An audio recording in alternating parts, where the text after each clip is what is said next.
Hello geeks and ghouls, this is 31 short stories to Halloween, and of course we're going to have a Stephen King short story in here.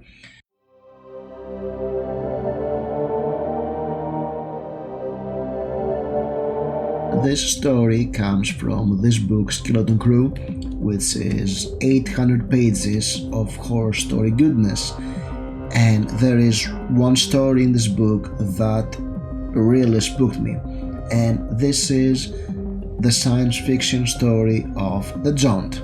Skeleton Crew. Stephen King has a lot of short story collections out there. This one is, I think it's his second one. The first one was Night Shift, which I have not yet read. It contains such classics as The Mist, Survivor Type, which was also another story that spooked me, The Ballad of the Flexible Bullet, etc.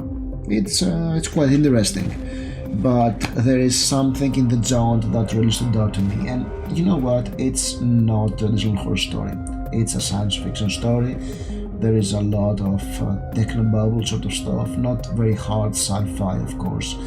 The science in the science fiction story is very soft and sort of like it has a very 50s everything goes mentality, and we're in I think in the 23rd century, and the world is much different because people have colonized Mars thanks to the Jaunt technology, which is teleportation. And we have this family of four. The father has just gotten a job for 2 years on Mars, so he decided to take the entire family with him, his wife, his son, his daughter, and it's their first Jaunt.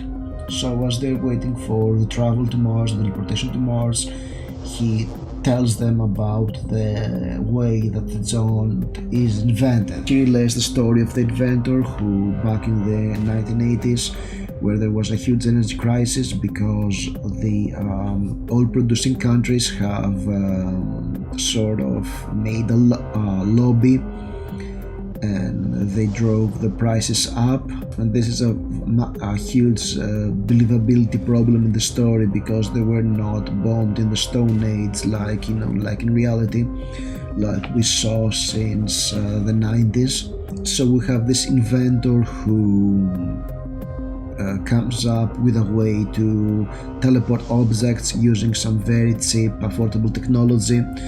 Only there's a problem. When living things are put into the Jaunt, they come out dead or insane.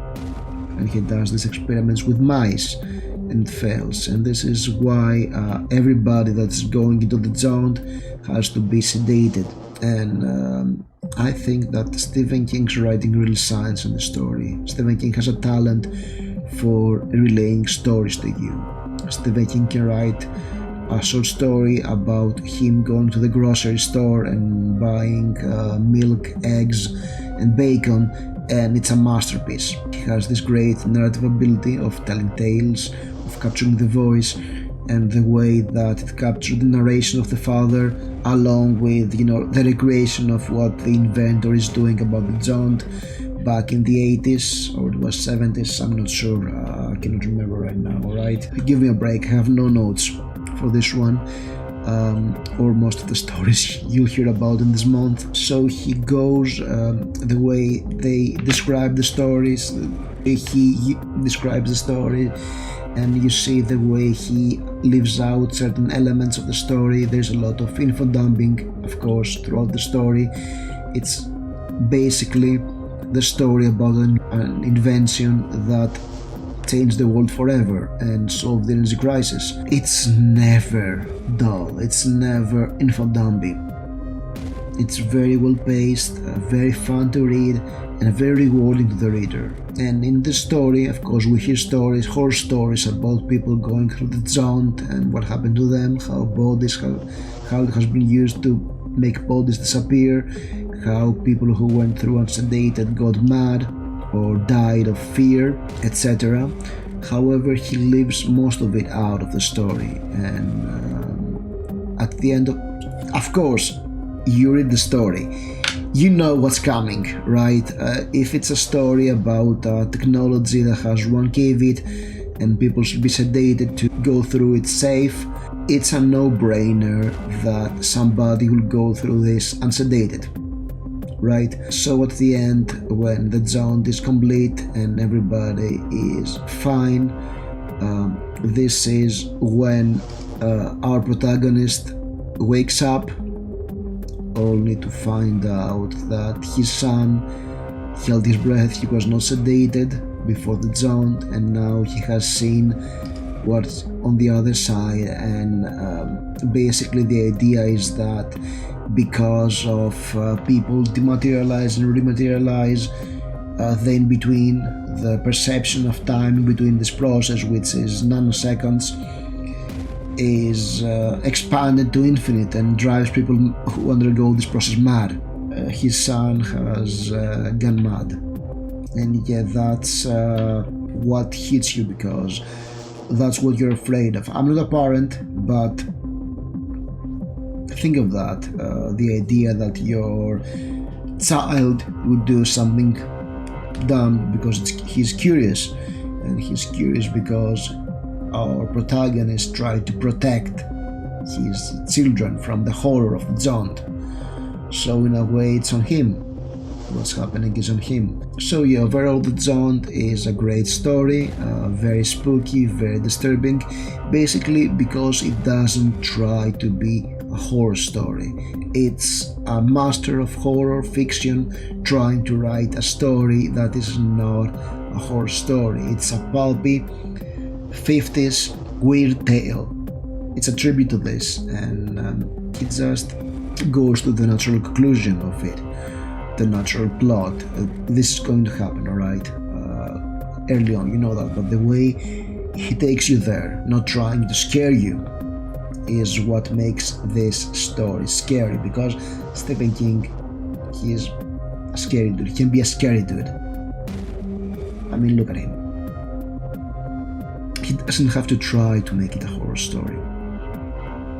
I think in a way that many of his stories in this book try to be horror stories, and this one does not. That's why it's working so perfectly. And of course it's iconic, and his writing is really, really good. It shines once again. Stephen King may know there is this Family Guy joke about the lamp monster, and he sometimes falls into that trap. Okay, for my 307th book, this couple is attacked by a lamp monster. Ooh. But it's impossible for him to write a bad story. Sorry, to write a story badly. He may write a bad story, but he will write it exceptionally well.